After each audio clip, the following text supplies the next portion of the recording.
Mengapa seharusnya kita tidak mendukung keberadaan putri altar? Diterjemahkan oleh Catholic Angelus Domini dari Why We Should Not Support Altar Girls oleh Matthew Plizzi, The Fatima Center. Selama ratusan tahun, kesanggupan untuk melayani dalam kurban misa kudus telah menghasilkan panggilan imamat yang tak terhitung jumlahnya bagi para pemuda yang memiliki hak istimewa untuk melayani. Uskup Agung Westminster, Bernard Cardinal Griffin mengatakan, melayani di altar di samping imam seperti bernyanyi dalam paduan suara merupakan hak istimewa tertinggi yang dapat dimiliki manusia. Pelayan altar mewakili umat beriman dan mengambil bagian paling intim dalam kekayaan liturgi dan upacara gereja. Upacara sakral itu harus dilakukan dengan devosi, martabat, dan perhatian hingga hal-hal terkecil. Apa itu putra altar? Putra altar adalah seorang pelayan awam yang membantu imam pada saat misa atau dalam menjalankan ibadat lainnya seperti dalam adorasi ekaristi. Putra altar membantu imam dalam liturgi suci. Dia memiliki hak istimewa untuk berjalan ke panti imam.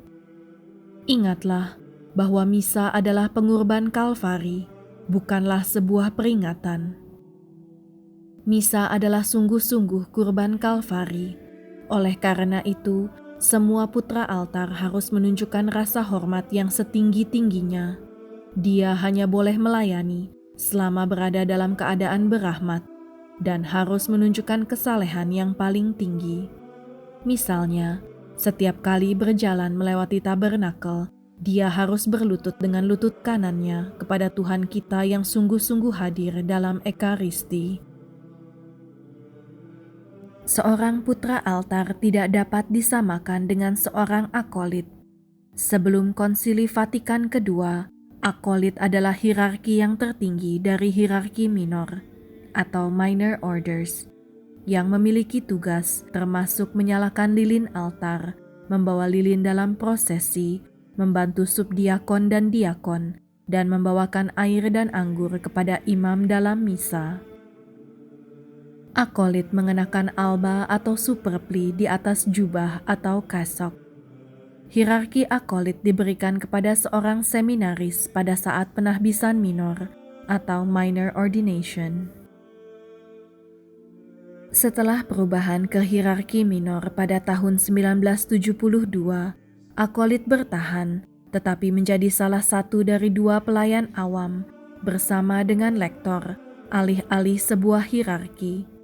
Saat ini, Ordo Katolik tradisional melestarikan hierarki tradisional termasuk akolit. Oleh karena itu, adalah penting untuk tidak menyamakan antara akolit dengan putra altar. Pada 10 Januari 2021, Paus Fransiskus dalam putusannya yang lain tentang tradisi memerintahkan sebuah perubahan pada Kitab Hukum Kanonik 1983 untuk menyatakan secara eksplisit bahwa setiap laki-laki atau perempuan yang sudah dibaptis diizinkan untuk terlibat sebagai lektor dan akolit. Mengapa hanya laki-laki yang harus melayani di altar? Sepanjang tradisi, peran putra altar selalu diberikan kepada laki-laki dan memang seharusnya demikian. Masalah ini tidak terkait dengan kesetaraan martabat antara laki-laki dan perempuan, meskipun seringkali secara keliru, masyarakat menggiring isu ini kepada permasalahan mengenai egalitarianisme revolusioner dan emansipasi wanita. Ingatlah, ini sebuah kesalahan yang dibuat oleh Rusia. Sebaliknya, masalah ini seharusnya ditentukan oleh hal-hal teologis yang berkaitan dengan sakramen dan perintah pertama, penyembahan yang benar kepada Allah. Peran putra altar disesuaikan dengan kurban liturgi Kristus, dengan cara yang secara kualitatif berbeda dari peran orang awam yang duduk di bangku gereja. Hal ini seharusnya tidak mengejutkan kita, karena semua penyembahan kepada Tuhan diatur dan hierarkis, dengan masing-masing peran terkait dengan caranya sendiri yang unik kepada tubuh mistik Kristus. Kedekatan putra altar dengan altar secara fisik dan tindakan pengorbanan yang dengannya manusia melakukan penyembahan kepada Tuhan, membuat dia cenderung mendengarkan panggilan Tuhan untuk menjadi imam. Dengan melayani di altar, seorang remaja putra mampu memahami imamat dengan lebih baik. Faktanya, pelayanan liturgi seperti itu adalah salah satu sumber rahmat terbesar untuk memperoleh rahmat pencerahan akan imamat. Ini sering membuat seorang pemuda condong menuju ke arah penahbisan. Jadi, sangat bertentangan dengan kesalehan apabila seorang perempuan melayani di altar, karena dapat memberikan pemahaman yang salah, bahkan harapan, bahwa dia mungkin terpanggil oleh Tuhan untuk menjadi seorang imam. Selain itu, banyak laki-laki secara terbuka mengatakan bahwa mereka merasa sangat tidak nyaman melayani bersama perempuan. Ketika pemuda seperti itu berhenti melayani, hal tersebut membuat mereka lebih sulit untuk mendengar dan mengikuti panggilan imamat. Mengingat krisis yang parah dalam imamat saat ini dan kurangnya panggilan imamat, kita semua harus sangat terlibat dalam melakukan segala upaya sehingga putra-putra kita memiliki kecenderungan terbaik untuk menjawab panggilan imamat. Sebaliknya, ada krisis yang lebih parah dalam hal panggilan imamat bagi seorang perempuan, dan memiliki gadis-gadis muda yang melayani di altar memperburuk masalah yang mengerikan itu. Dengan alasan ini, beberapa orang mungkin mengatakan bahwa laki-laki yang sudah menikah tidak boleh melayani, meskipun tentu saja lebih baik bagi seorang laki-laki muda belum menikah untuk melayani. Tepatnya karena rahmat pencerahan imamat ini, pertimbangan teologis lainnya juga berkaitan dengan masalah ini.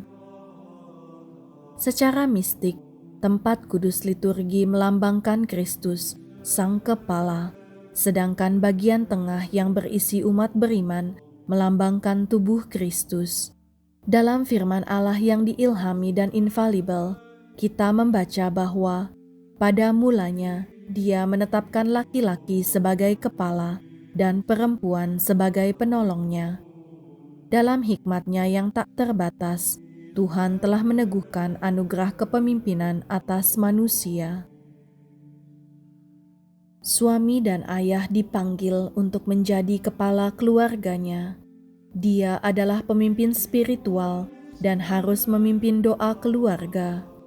Sebagai paralel pelengkap, istri dan ibu dipanggil untuk menjadi jantung keluarga. Kehidupan devosi dalam keluarga harus paralel dan memperkuat kehidupan liturgi keluarga di paroki. Dengan demikian, peran ayah dalam keluarga dianalogikan dengan imam bagi kawanannya. Rahmat khusus untuk peran kepemimpinan rohani ini juga tersedia bagi putra altar. Hal ini bertentangan dengan tatanan Allah yang benar bagi perempuan untuk mengambil peran ini. Perempuan dilarang berada di altar. Prinsip-prinsip teologis dan liturgis ini diakui dan dipahami oleh semua umat Katolik di masa lalu. Jadi, sementara bidah modernisme telah menginfeksi hierarki dan kaum awam saat ini, kita masih dapat memahami kebijaksanaan spiritual ini dalam ajaran gereja, termasuk kebijakan lama yang sangat aktual. Dalam ensiklik Alates Sunt, 26 Juli 1755,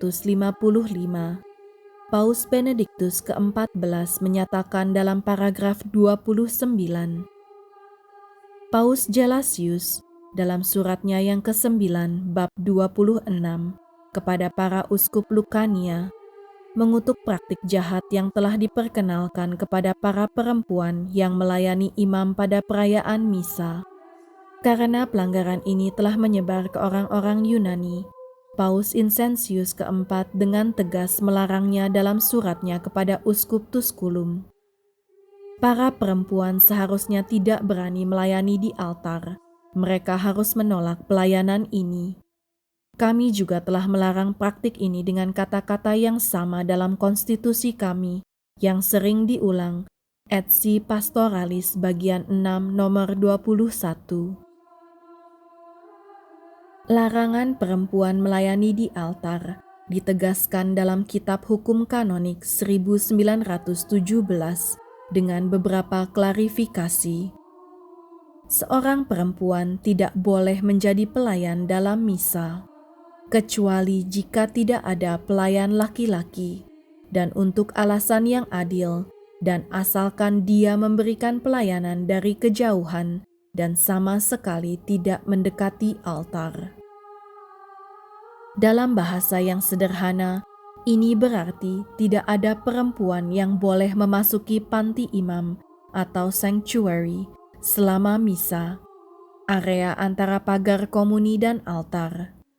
Kitab Hukum Kanonik 1917 membatasi peran melayani bagi perempuan untuk menyatakan sanggup melayani dan kemudian hanya jika ada alasan yang cukup diperlukan.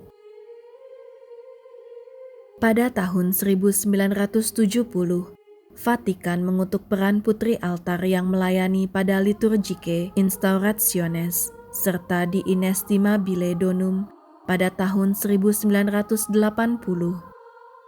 Vatikan secara resmi mengizinkan perempuan melayani di altar pada Misa Novus Ordo melalui surat edaran dari Kongregasi Ibadat Ilahi dan Tata Tertib Sakramen yang dikirimkan kepada Presiden Konferensi Wali Gereja pada 15 Maret 1994. Bagaimanapun, hal ini adalah pemutusan total dengan tradisi dan pasti telah menyebabkan pelanggaran liturgi.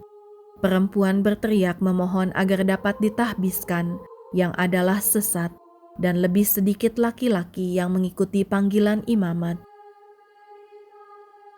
Kesimpulan, ada 3 alasan utama mengapa kita tidak dapat mendukung putri altar. Yang pertama, hal ini bertentangan dengan tradisi selama hampir 2000 tahun. Tradisi tidak dapat diubah oleh goresan pena dan diuraikan. Gereja telah berkali-kali menegaskan larangan bagi perempuan melayani di altar. Yang kedua, seharusnya hanya laki-laki yang melayani di altar, karena melayani adalah partisipasi dalam tindakan imamat.